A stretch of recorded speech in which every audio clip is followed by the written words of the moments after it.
휘성, 자택에서 43세로 별세, 사인 공개? 어머니 관을 끌어안고 오열하며 장례식장에서 오열. 지난밤, 한국 음악계를 뒤흔든 충격적인 소식이 전해졌다. 인기 가수 휘성이 숨진 채 발견되면서 그의 갑작스러운 죽음에 대한 관심이 집중되고 있습니다. 불과 지난달 생일 파티 겸 팬미팅에서 미치게 바쁘게 일을 하고 싶다 고 밝혔던 그가 왜 갑자기 세상을 떠나게 된 것일까요? 휘성은 10일 오후 6시 29분경 서울 광진구 자양동의 한 아파트에서 쓰러진 채 발견되었습니다. 어머니가 그를 발견하고 즉시 119에 신고했으며 소방당국은 신고 접수 7분 후인 오후 6시 36분경 현장에 출동했습니다. 경찰과 소방당국은 휘성이 발견되었을 당시 이미 사망한 지 상당한 시간이 지난 것으로 추정하고 있으며 광진경찰서 관계자는 외부 침입 흔적 등 범죄 혐의점은 확인되지 않았다 고 밝혔습니다. 경찰은 그의 자택에서 발견된 다량의 금지 약물과 부검 결과를 토대로 사망 원인을 약물 충격으로 최종 확인했다. 휘성은 어린 시절부터 열등감을 갖고 자라면서 심각한 우울증을 앓았고 데뷔 초부터 시작해 최근까지 카메라도 제대로 쳐다보지 못할 정도로 심한 불안 증세를 보였다고 합니다. 그는 2005년 만성 우울증 진단을 받았으며 당시 검사 결과 일반인 평균 수치의 2배를 기록하며 최고 위험 등급의 8배에 해당하는 수준이었습니다. 해당 검사를 진행한 대학병원에서도 역대 최고 수치로 기록되었다고 전해졌습니다. 또한 그는 만성 비염으로 인해 수면에 어려움을 겪었고 불면증까지 동반하면서 극심한 스트레스에 시달려왔습니다. 휘성은 자서전을 통해 어린 시절 집안이 매우 가난했다고 밝힌 바 있으며 본인뿐만 아니라 동생도 어려운 환경에서 성장했다고 전했습니다. 어릴 때 내성적인 성격 탓에 친구들에게 자주 따돌림을 당했으며 덩치가 크고 체격이 좋아 또래들과 잦은 싸움을 벌이기도 했습니다. 고등학생 시절에는 극심한 생활고로 인해 편의점에서 빵을 훔쳐 먹었다는 일화를 예능 프로그램에서 언급한 적도 있었습니다. 그는 당시 대부분의 친구들이 휴대전화를 사용할 때 혼자 삐삐를 빌려 쓰기도 했으며 13만 원에 달하는 음악 학원비를 부모님께 부탁할지 고민하다가 간신히 말씀드렸다고 회상한 바 있습니다. 성인이 되어 가수로 성공한 이후 경제적인 어려움은 해결되었지만 우울증은 지속되었습니다. 그는 수면제와 항우울제 등 정신과 약물을 복용했으며 과거 5번째 앨범 활동 중 극단적인 선택을 시도하기도 했습니다. 당시 그는 복용 중이던 수면제와 항우울제를 한꺼번에 삼킨 후 잠들었지만 결국 사망에는 이르지 않았습니다. 그러나 그 후유증으로 인해 극심한 어지러움과 환각 증세에 시달렸으며 그런 상태에서 무대에 올라야 했다고 전해졌습니다. 당시 그는 자신의 SNS에 우울 장애가 가짜라거나 꾀병이라고 주장하는 사람이 있다면 현 시대 최악의 살인마는 그 사람이다 라는 짧은 글을 게시하며 덕분에 더 죽고 싶어졌다 고 심경을 밝혔습니다. 이를 본 팬들은 혹시나 그가 극단적인 선택을 하지는 않을까 걱정하며 노심초사했고 한편으로는 응원과 위로의 댓글을 남기며 그를 지지했습니다. 휘성은 가요계뿐만 아니라 연예계에서도 손꼽히는 노력파였습니다. 그는 어릴 때부터 열등감을 느끼며 살았고 지기 싫어하는 성격까지 더해져 늘 남들을 따라잡기 위해 노력했다고 합니다. 그가 연예계에 입문하게 된 계기는 중학교 시절 댄스팀에 들어가 백댄서로 활동하면서였습니다.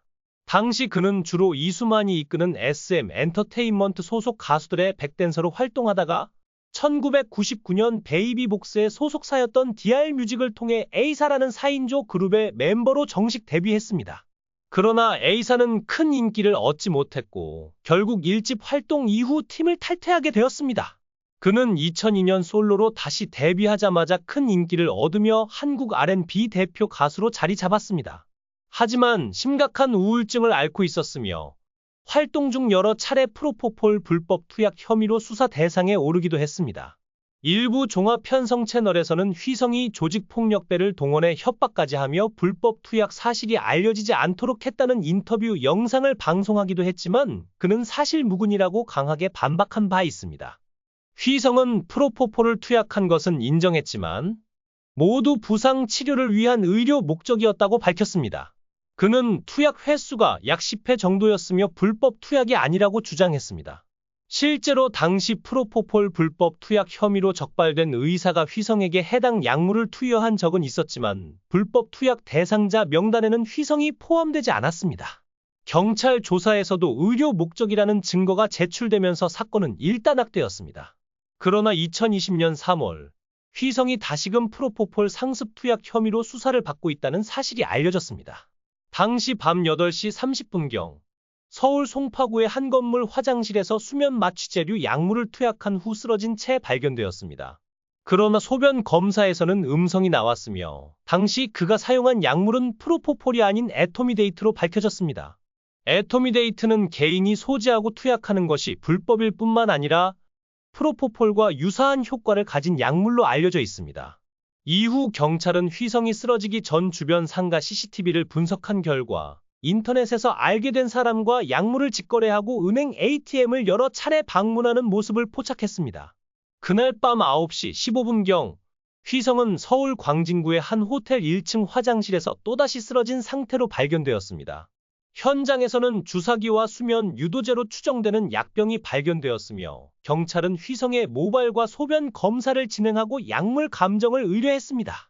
이후 경찰은 휘성에게 수면 유도제를 제공한 유력한 용의자를 약사법 위반 혐의로 긴급 체포했습니다.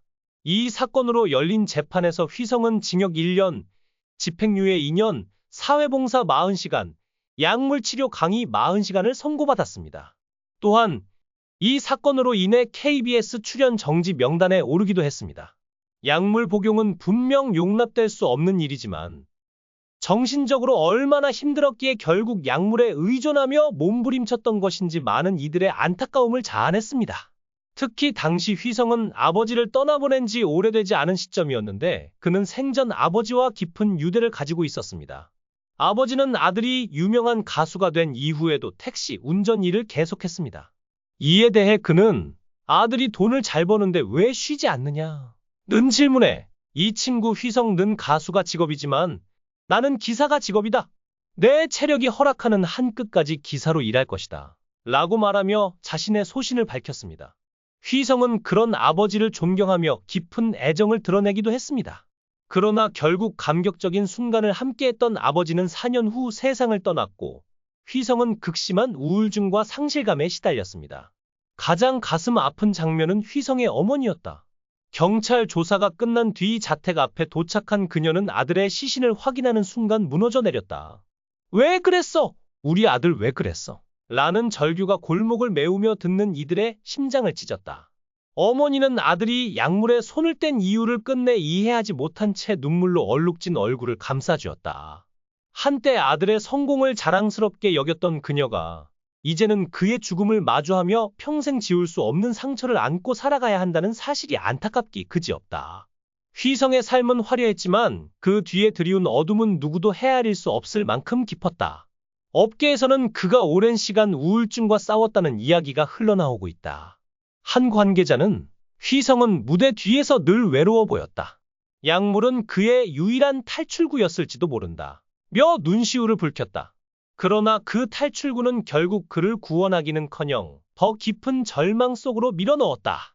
팬들 사이에서는 그가 우리에게 준 감동은 영원한데 왜 스스로를 구원하지 못했냐? 는 탄식이 끊이지 않고 있다. 이 비극은 단순한 개인의 몰락으로 끝나지 않는다. 경찰은 휘성의 약물 공급 루트를 추적 중이며 그의 죽음 뒤에 숨겨진 더 큰 그림이 드러날 가능성을 배제하지 않고 있다. 그가 연루된 약물 네트워크는 어디까지 뻗어 있을까? 혹시 연예계 안에서 암암리에 자행되는 또 다른 비극의 전주곡일까? 그의 죽음이 단순한 약물 과다 복용이 아니라 누군가의 손에 의해 방아쇠가 당겨진 결과라면 이런 의문들이 꼬리에 꼬리를 물며 국민들의 궁금증을 증폭시키고 있다.